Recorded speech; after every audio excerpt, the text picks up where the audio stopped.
Good morning, diplomats. It is a really great honor to speak with you at the United Nations here today in Bangkok. And I really hope that the next few days is really filled with inspiration, knowledge, and self-fulfilling dreams. And I say self-fulfilling because only you can make that happen. What we can do is guide you, give you the right tools, and maybe give you some advice. But at the end of the day, you have to take on what we say, practice it, live it, breathe it, and then come to realize what you want to do as your lifelong passion, career, whatever the term is. So my name is Talyn-Rahman Figueroa.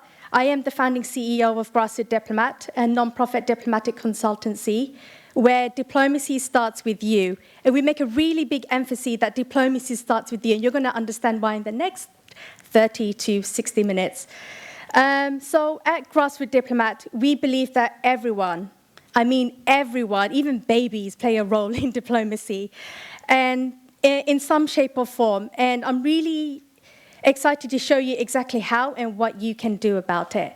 Now, Mr. Kim mentioned not to be on your phones, not to be on social media, but I'm going to break that for this session. Actually, for most of my sessions, I want you to be as interactive as possible, both amongst yourself in the conference and also online. So tomorrow, and actually later today, I'm going to be presenting a workshop with you. We want you to be as interactive as possible, okay? So it's not just pen to paper, and it's not just internally on what you're thinking. It's shout out to the world exactly what you want to do, how you're going to do it, what your plan is going to be. When you write something on paper, it's really effective. When you put something online, everyone sees it, so you can't cheat yourself. Okay, so tomorrow I'll be presenting a workshop to help you build a personal brand as a diplomat for your cause, mission, and country. So I'm not just focused on your country. You have a personal mission that you want to fulfill. You're probably representing another organization, a cause, I should say. So I really want you to focus on your personal development in the field of international relations. But today, I want to show you how you can break common stereotypes and misconceptions about your country. Not only through the traditional work of diplomacy, but through your individual role as a diplomat for whatever you represent. So I'm all about bringing the operations of diplomacy into the 21st century, because for far too long, governments have neglected open source communication, which is damaging our countries and our very own identities, not identity. When we break down the fundamentals of what diplomats do, they create, preserve, and repair relationships between their home country and other countries. Don't we do that in a more micro level when you come to think about it? So, okay, I'll keep going, okay? So I'm going to show you how I came to that conclusion, but I think it'll be good to share my journey to how I came to where I am now, because, hey, who doesn't like an origin story, right? When I speak to ambassadors, head of states, people who are at the very highest level of their roles, they forget why they're there. And certain things color their minds, their authority, the title, all the trappings that come along with diplomacy, makes them forget why they started that journey to begin with. So I always like starting with an origin story, especially because you're right at the beginning of where you are now. So I trained as a diplomat with the intention of becoming a career diplomat for my country. Now, like most people, I graduated from university wanting to change the world. And I had a vision to travel the world, to work in the UN, and to really do positive things around the world because, you know, that's what diplomats do, right? Yeah, wouldn't you agree? Okay, lots of nods. So when I was accepted to the London Diplomatic Academy, I actually didn't have the faintest idea of what diplomats actually do, other than, you know, the stereotypical ideas of representing your country on the world stage. That's as far as my head went. That's it. I didn't know anything else about diplomacy.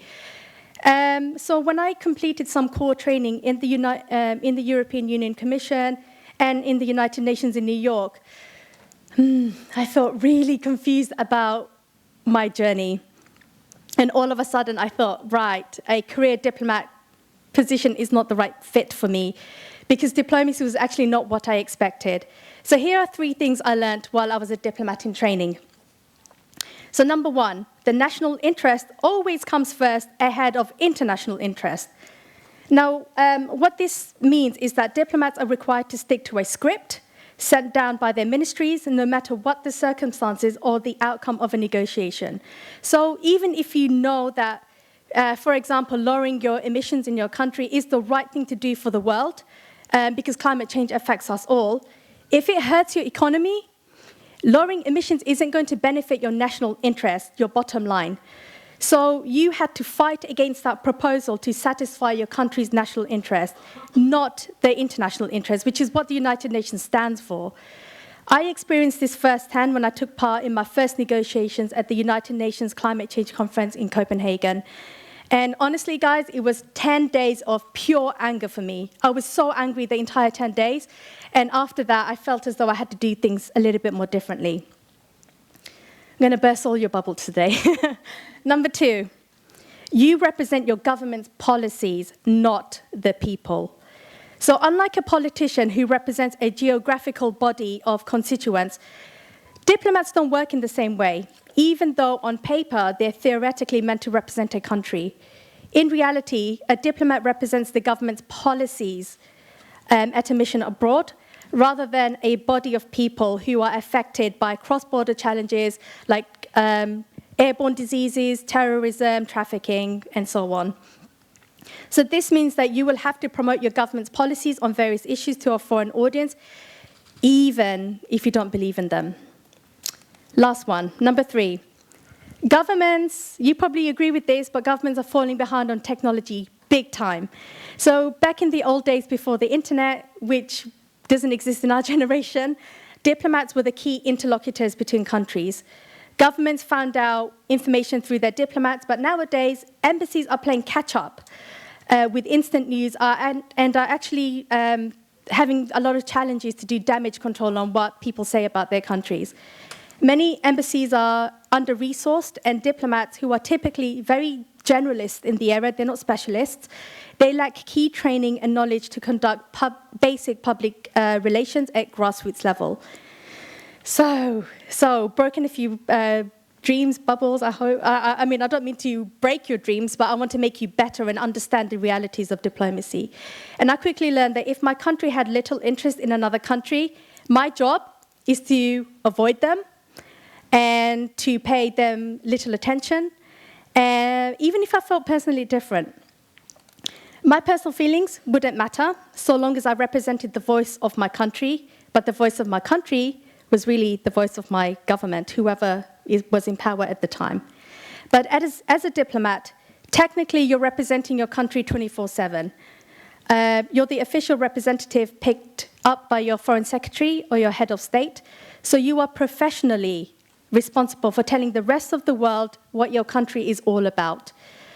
So you see, the problem with this practice is that diplomats in our modern day have zero personal development training, lack of accountability, and very few performance measures, which is very different from the private sector. I'll give you an example. So I was speaking with the ambassador of Uzbekistan in London, who, as normal diplomats and ambassadors do, they were so proud about all of the achievements that they were making in the city, how much they've done. But of course, he meant this in the political sense. You know, he made a lot of strides with the politicians in that country and getting Uzbekistan known politically by UK politicians. So I gave him a test. I gave him a social experiment. I like doing this kind of things with people like that. So I asked him, right, Mr. Ambassador, if we were to step outside of the embassy right now and ask a random stranger what and where Uzbekistan is, what would be their response? He didn't like that experiment at all, because he knew he was going to fail at it. And it's such a basic thing, right? What is Uzbekistan? Where is it? That's it. It's basic. When I actually went out and asked just normal people about Uzbekistan, the only thing they were able to say about his country was this. Borat.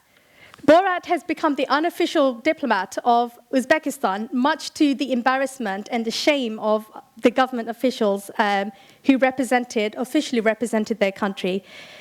The problem with this is the ambassador himself was not doing anything about this. In fact, he ignored it and decided that this isn't a problem, when in fact, in reality, it really is a problem. Because if Borat is your representative, then what does that say about your country?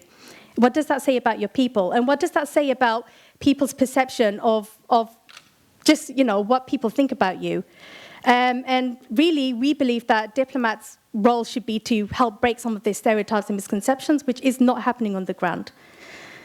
So you see, if an embassy mission is unable to educate people at grassroots level about something as basic as acknowledging that Uzbekistan is a country, right? Do you consider diplomacy to be a success? So we believe that diplomats are in a very unique position of power to really break down stereotypes and misconceptions of their people and their country, if only they are able to fully implement public diplomacy and digital diplomacy initiative as part of their embassy mission. This means tailoring each initiative to the country they're based in, because every country has a very unique history, culture, language, ways of doing things. So a one-size-fits-all actually doesn't work. And unfortunately, the one-size-fits-all approach is what most ministries do when it comes to conducting foreign policy and international diplomacy on the ground level. And this just doesn't work. So throughout my profession, I am constantly confronted with the limitations faced by the diplomatic service. And seriously, it does not satisfy me. It frustrates me so much, but because it frustrates me so much, I know that there's a problem and I want to do something about it. And the more I dug deeper into how diplomacy facilitates international relations, the more I realized how we, everyone in this room, we're actually playing a part of international diplomacy, both as career diplomats and as global diplomats. So I want to challenge your critical thinking over the next few days.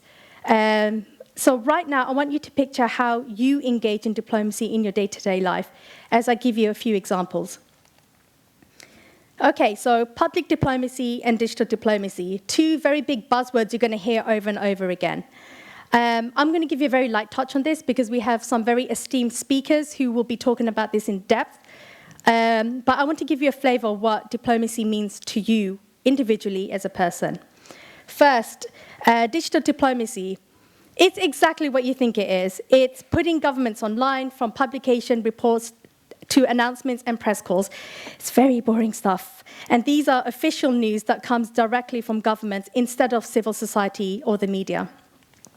Now, considering that we are all online, digital diplomacy is a very important part to truly modernizing how people view our countries and change perceptions of us. But many governments have very poor operational practices of digital communication because many are simply under-resourced, that's just the truth of it, to do diplomacy, digital diplomacy well. Or, fun fact, they usually pick the youngest person in their team to do the social media upload and campaigns on their behalf, because all young people know social media, and therefore, all of a sudden, you're an expert to do an entire campaign on your country, which obviously is very different from reality. Secondly, public diplomacy. Okay, so when I mean public diplomacy, I'm not talking about conflict resolutions, negotiations, or the implementation of international law. Now, these are fundamental foundations of diplomacy, which is still very relevant in the practices of diplomacy, but it doesn't touch on the human-to-human interaction and on-the-ground communication that is fundamental to the works of diplomats abroad on a mission. The areas of diplomacy that we are concerned about and is currently lacking in implementation are the ways in which governments and their diplomats build relationships with non-government stakeholders, bridging the gap with civil society, breaking negative stereotypes and misconceptions about their country, and building positive relationships through public communication that promotes the people's interest instead of just the national interest. So there's a really big differentiation here. So these are all aspects of what we call soft power and public diplomacy, something that governments have started to pick up on but are not hugely effective in implementing on a wider level because there is not an urgency at state level. And our society has changed so much, but the practices have not. Right now, we can communicate with anyone in the world and feel like this for free. And thanks to the leadership of private sector companies, we have mobile apps that fundamentally change how we work and how we are productive. I don't have to tell you this, but phones are very powerful centers for news and media that we can actually create ourselves. User-generated content is now more relevant than traditional news. You probably hear the news first on Twitter or on Snapchat or instant social media messaging than on TV or newspaper.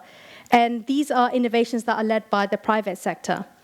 Another important distinction to make on modern-day diplomacy is thinking of who in society truly represents us and our country.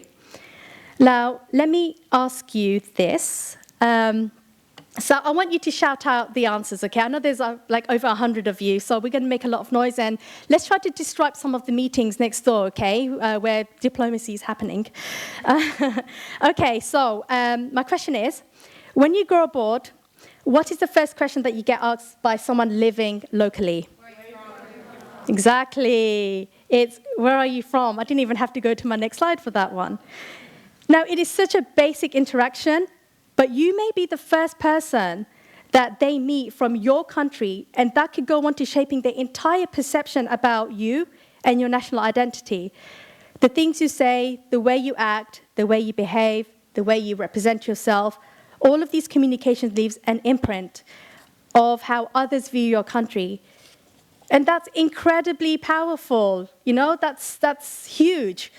And diplomacy is no longer a state-to-state communication now, where diplomats from other countries engage with each other, which is the red arrow, where it's just a top-up approach. Diplomacy is more lateral than that, where every single one of us, both inside and outside of our country of birth, is representing a national heritage and identity. Right now, that is much more powerful than traditional diplomacy, where you as an individual are already shaping modern-day perceptions of your country just by being yourself. And that is why we are training diplomats to have a personal brand that reflects them and their country. It's possible to do both, and I'm going to show you how. Now, what I really want you to think about is this. And I want you to think about this throughout the entire time you're here with us. Who are you? What do you believe in? What do you represent? Who do you represent? Because when you think about it, we represent things, cultures, identities, and even groups of people just by being ourselves. And my workshop tomorrow is all about how to get you to figure this out. Every one of us represents a certain faith, a certain heritage, a certain culture, which is part of our personal identity. These are the very essence of modern diplomacy on the ground, because diplomacy is a people-to-people interaction, not just a state-to-state interaction. The average person may never meet a diplomat in their life, but they will meet a traveler, a colleague, a friend, who is from a different country from you. And it is through these individuals that you start to build a picture of their country and all of these varying identities that belong to them, and to an extension, the makeup of their country.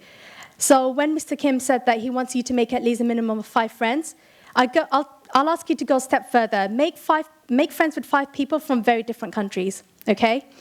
And that's already 5 countries that you're going to start to understand a little bit better through the individual that you make friends with. Now, again, I have to reiterate, back before we had technology, my hand's hurting holding this, diplomats were the only way to receive official messages between countries. Obviously, we don't have that problem anymore, right? And now we're seeing diplomacy falling behind in meeting the demands of modern civil society. People are no longer confined with their own borders. We travel, we move, we integrate. We set lives somewhere completely different. Modern civil society is a mass movement of people, both physically and digitally, but diplomacy is still stationary, only just communicating between state to state and unable to keep up with the communications at grassroots level. So Countries like Somalia, Syria, Libya, and Yemen, and Iran are having a very hard time with Donald Trump as US president because of all of the negative connotations he's placing on them, and therefore he's perpetuating the cycle of negative public branding.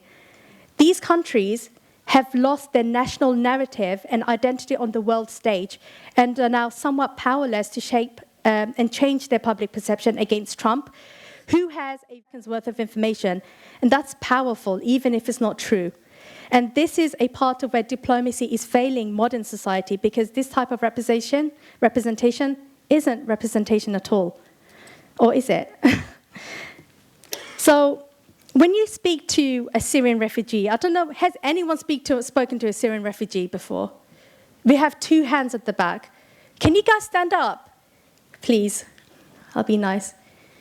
Okay, ask these 2 individuals about Syrian refugees, because they can tell you a completely different story from what Google have said. Thank you, ladies. Okay, so when you speak to Syrian refugees and you talk to them about their country, not what the media has said, you will actually hear a very different story about how a lot of Syrians are very highly educated, mostly doctors, nurses, engineers, but obviously they had to flee their country from war. And then the minute they relocate to Europe or America, their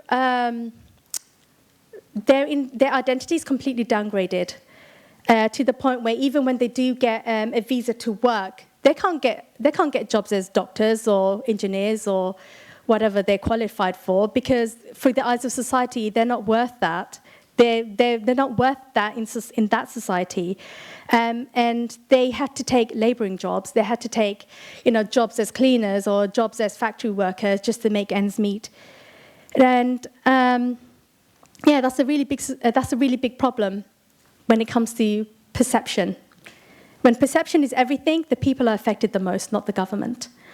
Digital diplomacy needs to tell a more accurate narrative told by the people themselves.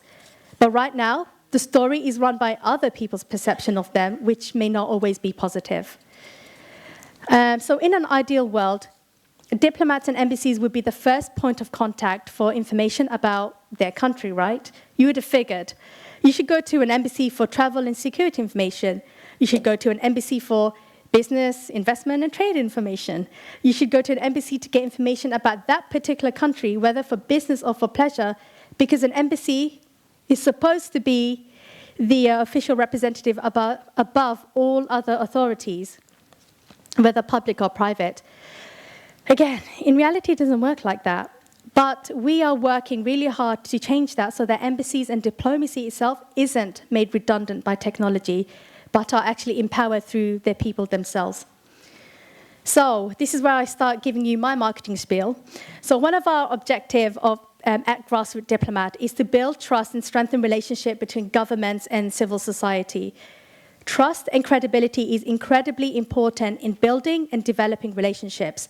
That is one of the cornerstones of diplomacy, to build and develop relationships for the purposes of national interest. You wouldn't be friends with someone you don't trust unless you wanted to really gain something out of that friendship, right? You wouldn't buy a product from a company that lacks credibility and has terrible reviews.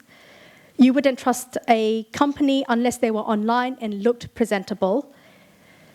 But again, governments are failing behind on this public international relations because of the lack of engagement with the rest of the world, who do not belong to their communities, who do not have a direct link to their national interest, and who do not have any historical ties to the country. And this is the problem that Syria faced when they were in crisis. Other countries didn't feel the need to help the people of Syria because their national interests didn't align with them.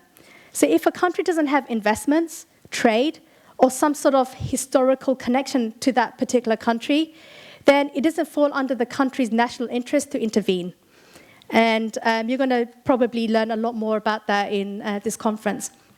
Even for the sake of humanitarian relief or the sake of humanity, countries have no interest in that country, they're not going to help.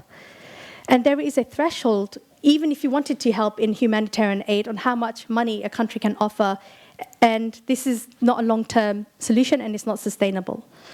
Modern diplomacy is not only about keeping up, but repairing trust and credibility amongst the people and breaking negative stereotypes and misconceptions that is actually hurting people on the ground. So issues of extremism, discrimination, just general hate is dangerously becoming the norm in our society. But mass communication has become easy now, and as we have seen with Brexit, with Donald Trump, with global responses to ISIS, information and over-communication can still easily sway people upon negative stereotypes and misconceptions. All right, so a few facts and figures to share with you. So according to the latest edition of the Elderman Trust Barometer, the United States has experienced a significant 37% drop in trust by civil society, whereas China has actually experienced a 27-point gain. Trust is very hard to earn and even harder to gain back. We as individuals experience this all the time, right? So if someone breaks your trust, if a friend went behind your back and starts spreading gossip, it's really hard to gain their trust back, and you don't even feel like talking to them anymore. Your relationship with them could potentially be damaged and just cut. The same applies to relationship with governments and the people. So Turkey is still recovering from a dramatic coup in 2016, and the levels of trust have remained unchanged. With Brexit dividing the United Kingdom, trust has dropped by 36%. The US, as you can imagine, has sunk even lower, with only 1/3 of the people saying that they have faith in their government. And this may not seem significant, okay? But would you trust a government when even their embassy website are not functioning or look like they're stuck in the 1990s with, wacky fonts and twinkly music that belongs in, your phone or something? So again, perception is everything. And this shows that people from outside that government doesn't care about you and they don't take things seriously. So if embassies are supposed to be the official representative of their country, and they're really doing their country a disservice by having a website that looks like it belongs in the 1990s, because we are 2019 now and they're still falling behind. I'm going to show you some examples of these are embassies that we actually work with. So the first one, Embassy of Cambodia. Beautiful website. It doesn't even work. Embassy of China. Bit better, but how many people are from China here? All right, I'm going to ask you to, what do you think about your embassy website? Well, it looks a little bit old-fashioned. Mm-hmm. Yeah. Okay. And for me, it looks like it shows a lot of authority. Okay. Yeah. Okay. There was one other person. Hey, they've disappeared. Do you want to come and find a friend and get to a mic if you don't mind?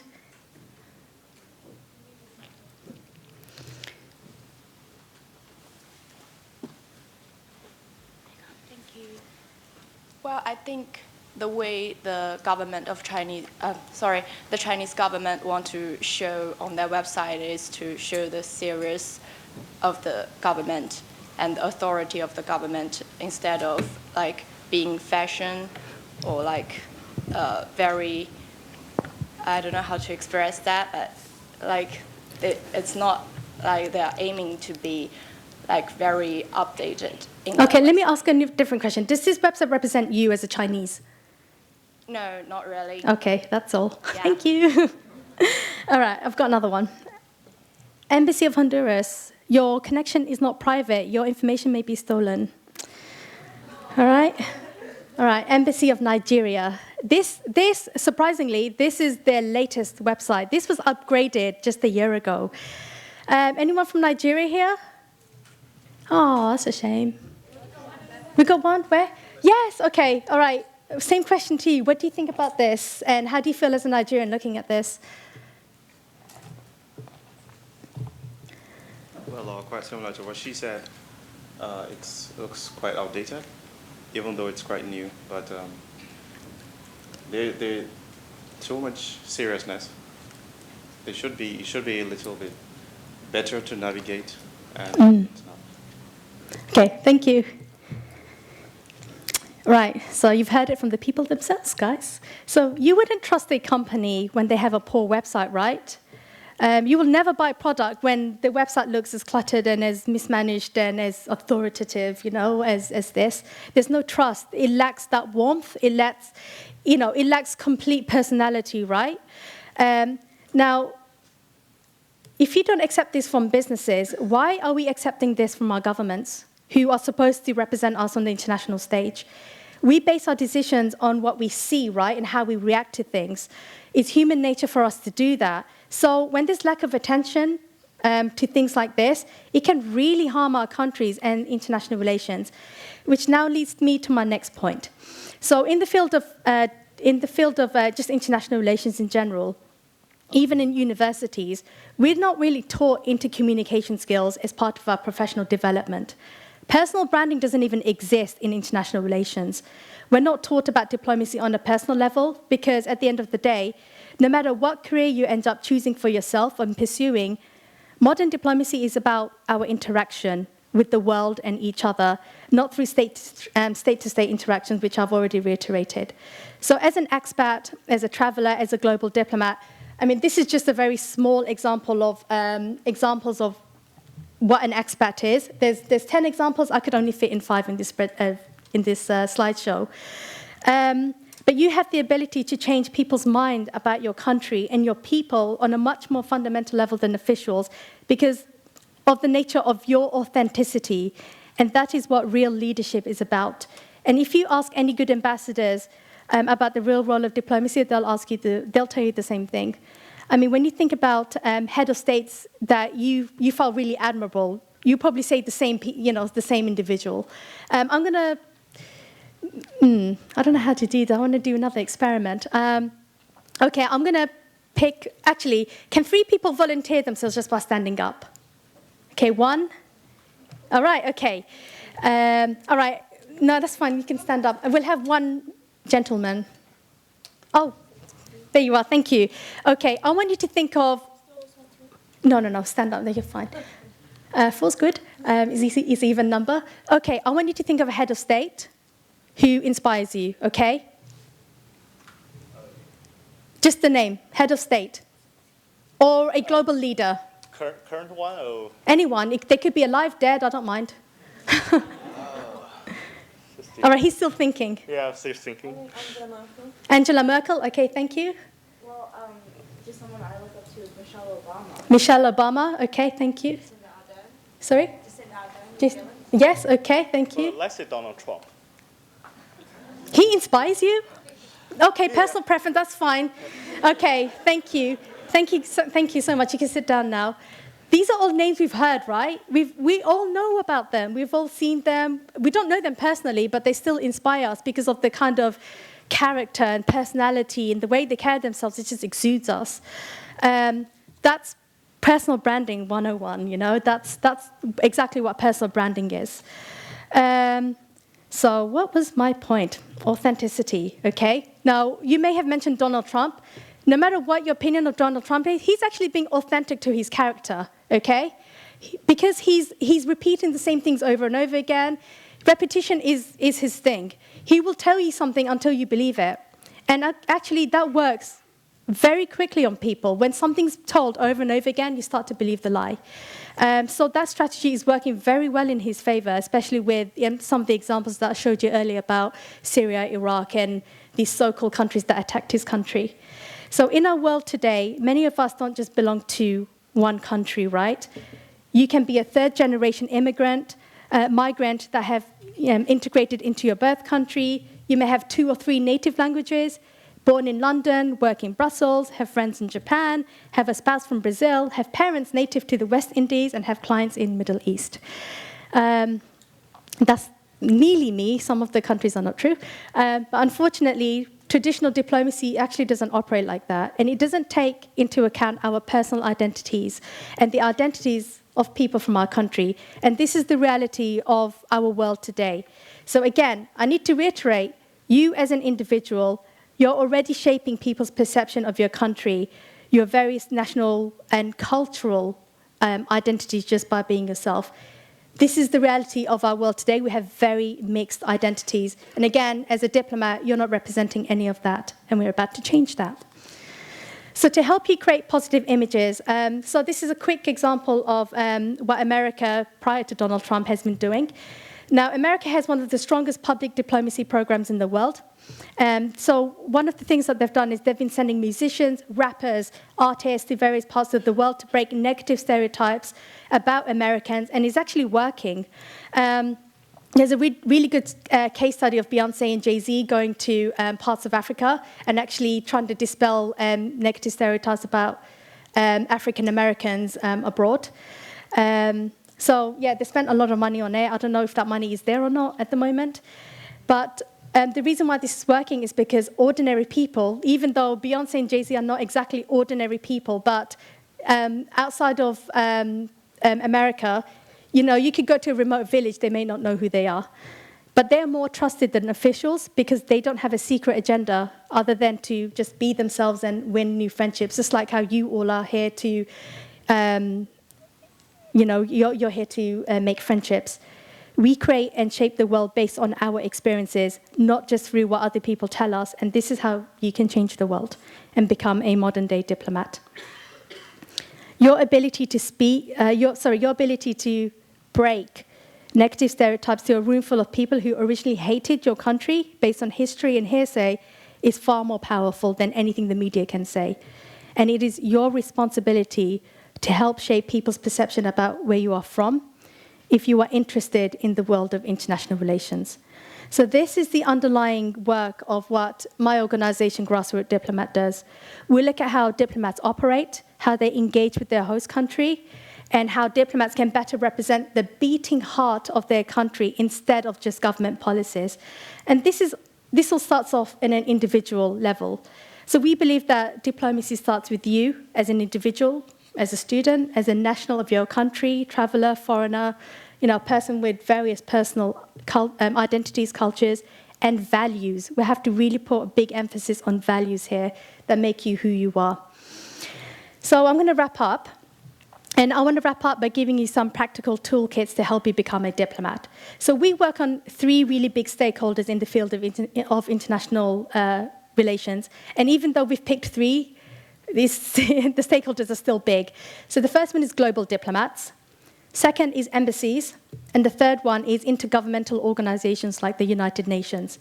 Now, I want to focus on the work that we do with global diplomats such as yourself instead of what we're doing with the embassies. So I'm not even going to talk about what we do with IGOs and embassies. But tomorrow at our workshop, I'll be providing you with top 5 strategies to help you become a diplomat by actually helping you to create a personal brand. So I hope you will all join me then.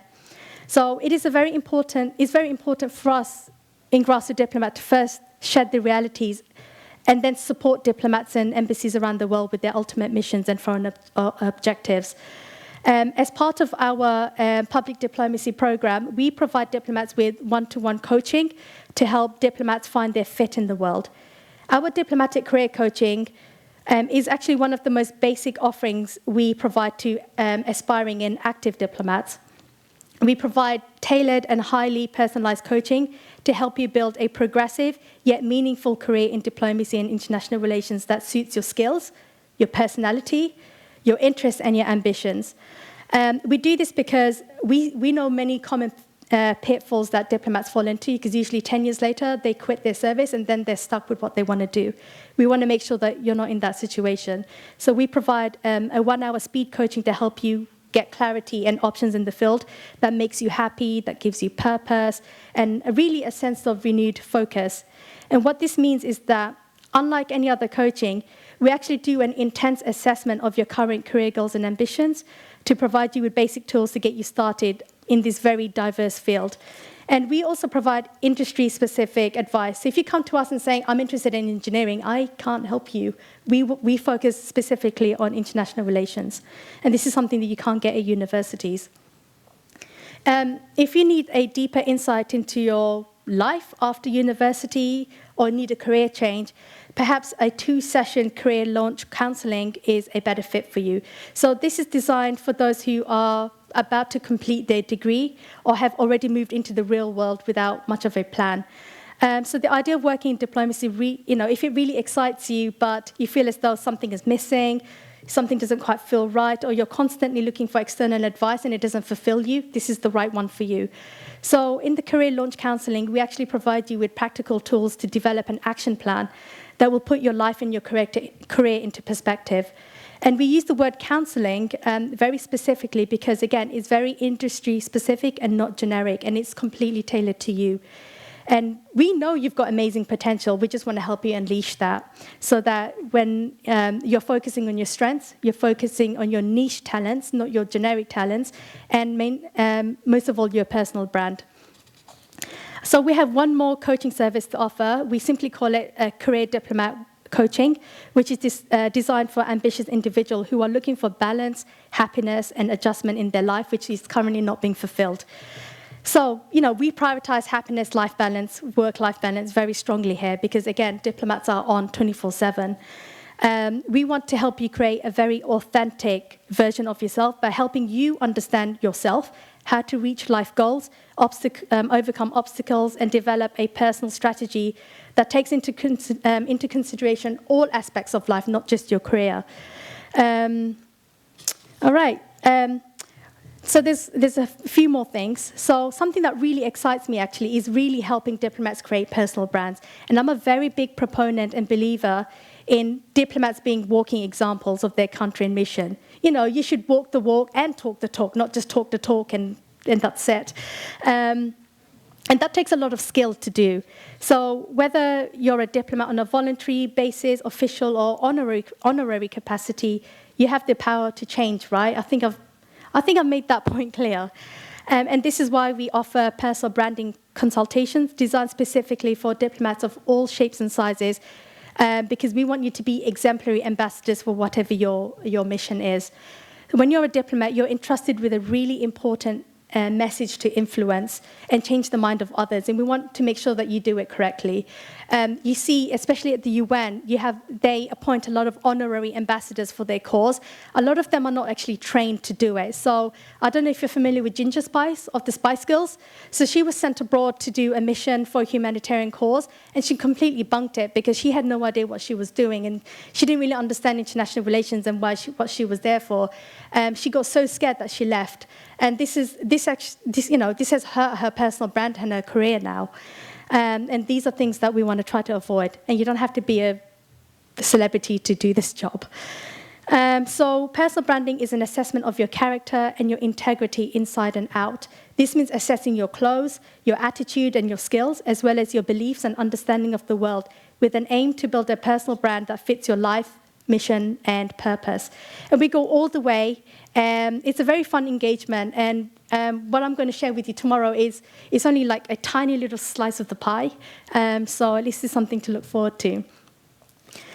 We also offer diplomatic leadership training for small groups of diplomats to gain soft skills to engage a global audience. And this is a unique blend of strategies, non-verbal communication, which I think one of our speakers is going to discuss, and also the art of storytelling to captivate your audience. And again, tomorrow, I'm going to get you guys to do a role play where you're actually in character, and the best group that wins the role play is actually going to win a prize.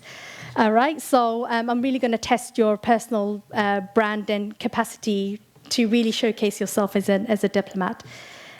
So here's a really quick recap of some of the things that we cover in the diplomatic training. I'm not going to run this through because I have something interesting to share with you. So last year, we actually launched something called the Diplomatic Planner, which is a 12-month career development toolkit for diplomacy and international relations practitioners.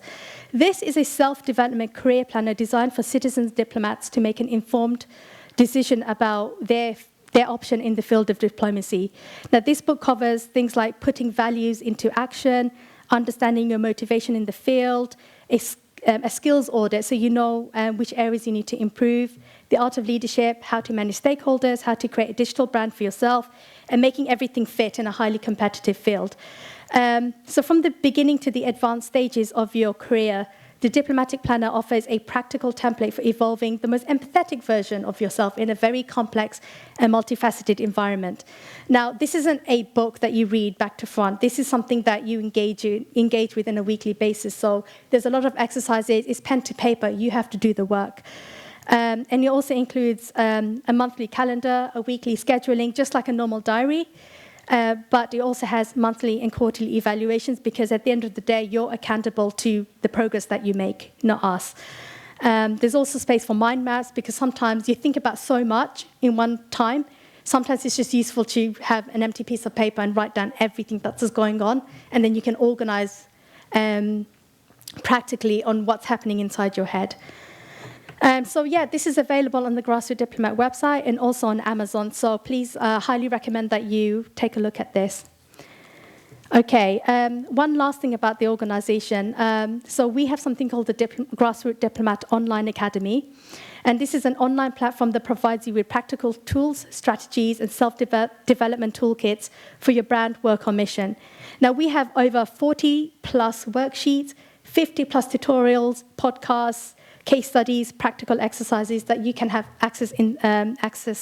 instant access to. So this is something that you may wish to look into in the future. And I've heard one or two people listen to this, but we also produce a podcast called Grassroot Diplomat Talks on a monthly basis that gives you resources and help on how to develop a personal brand as a grassroot diplomat. So we've been running this for the last 2 years. And you can subscribe on iTunes or any podcast platform. And it's less than 10 minutes, so it's really quick. All right, so I have one final thing. And this is something that I'm really excited to share, because we haven't shared this before with anyone.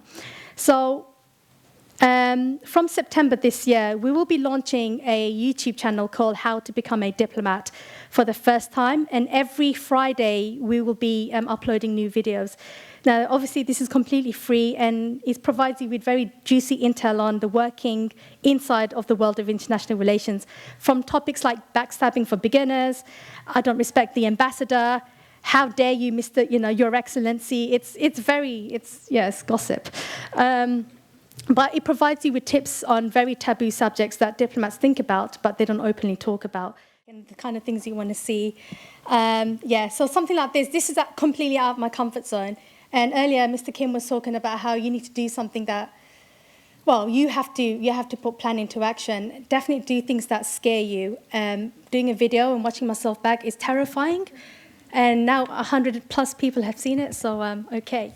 So I'm going to pass the baton back to Claire. But thank you so much for listening to me, and I hope I was able to give you some insights, and hopefully the next few days will give you a lot of practical tools on how to become a diplomat.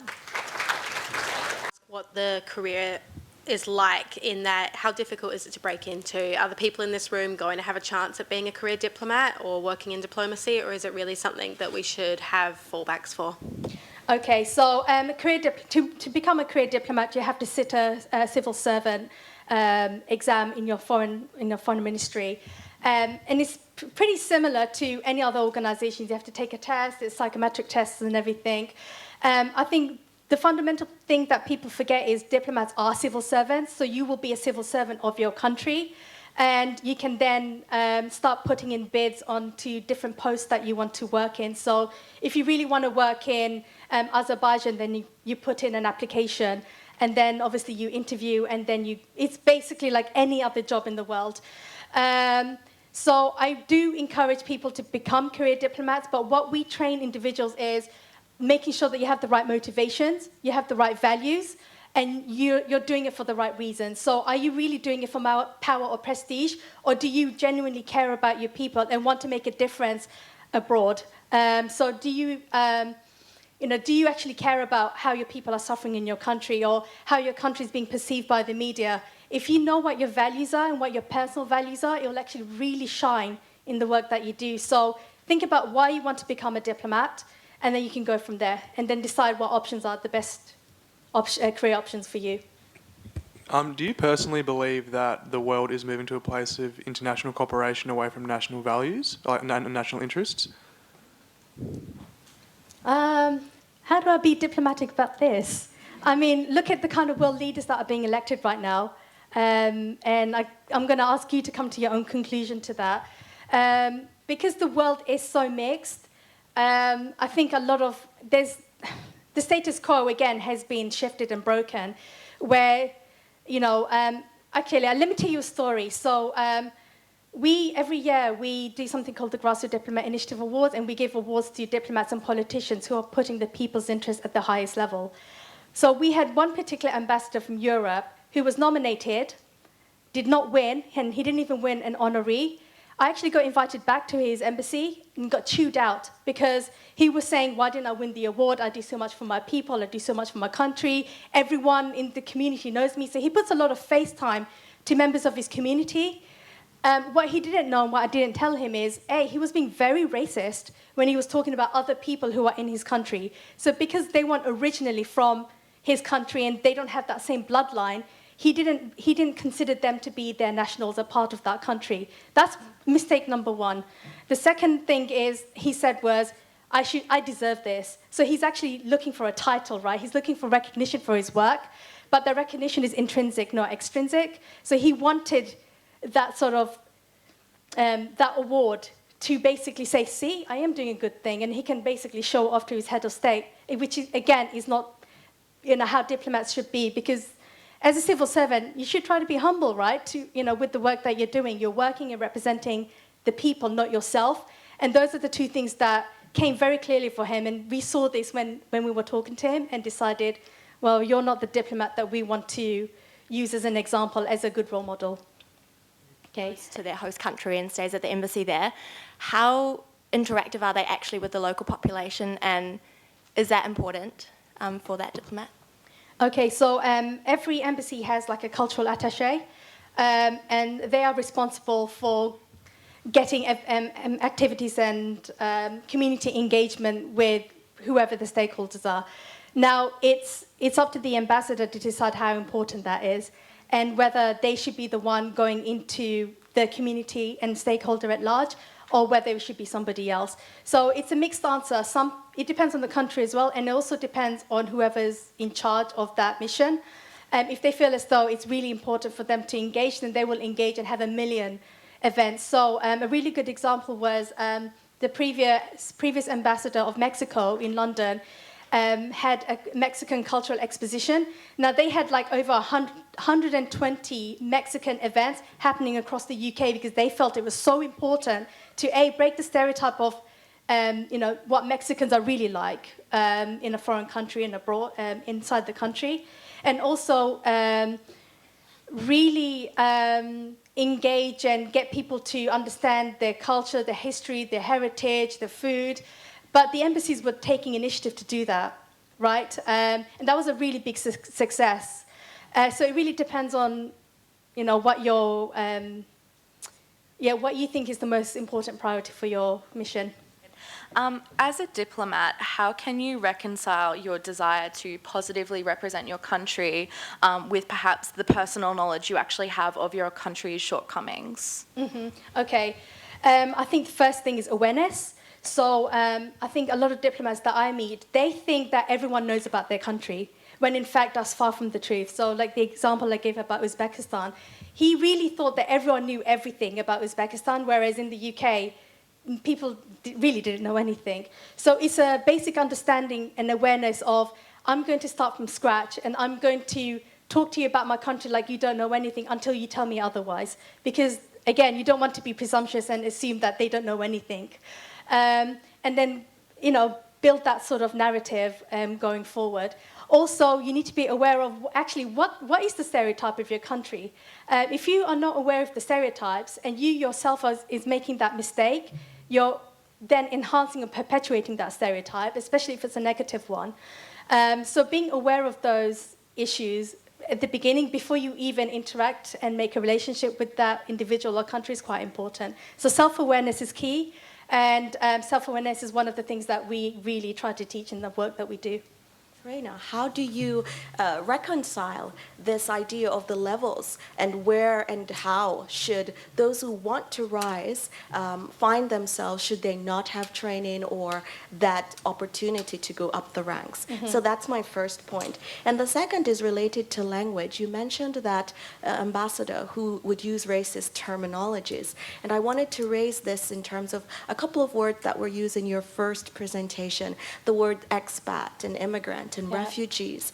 And just to raise a concern that I personally have about these terms and the loadedness of those words when they're used politically in diplomatic circles. How do you settle that in terms of your own intentionality of using these words and reproducing the stereotypes that they carry? Okay, thank you. So answering the second question first. So in the diplomatic planner that I mentioned, there's a chapter that's concentrated on just what you said. Like you said, there's a lot of political animosity between, behind those words. Yes. So what we do is we get you to identify and see the differences, all the similarities on what a refugee is, what an expat is, and what an immigrant is, because an expat has a higher sort of status in society than a refugee or an asylum seeker. But really, they're all migrants, right? You're all coming from one country to another for whatever the reason is. But because of this loaded terminology, yes, this is a really big problem. When you're a refugee, you're seen as someone who, yes, actually, a refugee should be slightly higher up than maybe an expat, because an expat had a choice to go to another country, and you have all of the resources to do that. You've got financial resources, you've got some sort of connections, whereas a refugee has had to leave their home country for no choice of their own, yet they are put at the bottom of society. So again, it's very important as you as individuals to really understand what the differences are and then be able to relate on how actually, again, these are all people doing the same thing as maybe me, but for very different reasons. So being aware of what the reasons are for why someone had to do what they did, and then try to make it easier for them. Like, how can you as an individual lessen their burden? So one of the activities that we provide is, what can you do right now in your home country? You don't have to be a diplomat to leave your country. You can actually make a really big difference in your own neighborhood. One of the examples I'll provide is, if you were to knock on every door on your street, you're bound to find at least one household who migrated into your country. And you can actually make a real big difference and really show them what your country really is like, the hospitality, the friendliness. You can actually try to help, work with local organizations, help a refugee set up a bank account, because that's impossible without documentation and stuff. What can you do to make their life a bit better, because they've got nothing? Now, with the first question about Ivanka Trump and the need to rise through the ranks. That's a special case of nepotism. Nepotism is frowned upon, right? And the fact that Mr. Trump and his entire family are just taking over, that's a really special case. It doesn't happen often. But of course, there's societies where you have monarchies, and they want to make sure the entire family benefits from the system. It does happen. So your question is, how do you get around to doing that? Yes, how do you as a grassroots diplomat trainer reconcile this idea? And even though it's nepotism, we want to accept that there is something deep inside of all of us that says there is a certain level that's reserved for different trained people who have come up through the ranks versus those of us who might be here and doing different development work in our communities. Okay, so this is one of the reasons why I really push about making sure that you create a personal brand for yourself. Now, the reason why personal branding is really important is because, and this is why personal brand works really well with the Trumps and a lot of celebrities. You can understand them in an instant. You know who they are, then you know what they stand for, you know who they represent, and you have an expectation of what they will be saying. Now, sometimes it could work really bad. It could go badly, really wrong, because if they understand you incorrectly, then your brand is tarnished, right? And you have to do damage control, which happens all the time. However, as individuals who are starting from scratch in your career, you have the power to really control the way people perceive you, and how to get found, right? So the fact that in an age of the internet, if you wanna get recognized, you need to really be special, right? It's that special little snowflake syndrome. But how do you get yourself out there? So the first thing that we encourage you to do is really understand what motivates you, what are your values. Once you understand what motivates you, what your values are, understanding yourself is really important. So why do you see certain issues in a certain way, right? So look at your upbringing, look at the kind of people that you grew up with, look at your cultural upbringing, and really understand how certain things in your life has shaped the way that you think and the way you perceive certain things. And then you can think, right, what am I doing right and what am I doing wrong? So if my culture has said XXX things about this type of people, is that actually right? Or am I perpetuating a really broken cycle here? Then once you understand those basic things about yourself that it takes us a lifetime to really understand, the next step is to find out what you're really interested in. So international relations is huge. It's such a huge, not industry, but you know what I mean. So it's such a huge topic. And just like how, if, a lot of people say, I really want to work in the UN. And the next step is, okay, which department or which role or which area of specialism do you want to go in? They go, oh, I don't know, I haven't thought about that. Well, think about that. What area do you really want to specialize in? And even if it's 2 or 3 topics that you're really interested in, try to find common links because every single issue will be interlinked in some way. Also understand and try to recognize which country you're really interested in. So it's impossible to know everything about the whole world, right? So look at internationally which continent you have the most interest in, then look nationally where you want to focus in, and then look locally. So if you work in that sort of pyramid, you'll start to figure out, right, I'm really interested in human rights in Taiwan, working in China. There, you've got your specialism right there. And then the next step would be learning as much about those issues as possible, and then working with organizations who work in those areas, and then become a thought leader in these issues. So you might have lots of interesting ideas about this particular topic, share it, be open about it, but only talk about this topic, because if you talk about 3, 4, 5 different things, then all of a sudden your brand becomes really murky and I don't understand what you're interested in, who you are and who you represent. So you need to have a really defined line of who you represent, and what you want to really focus on. Thank you.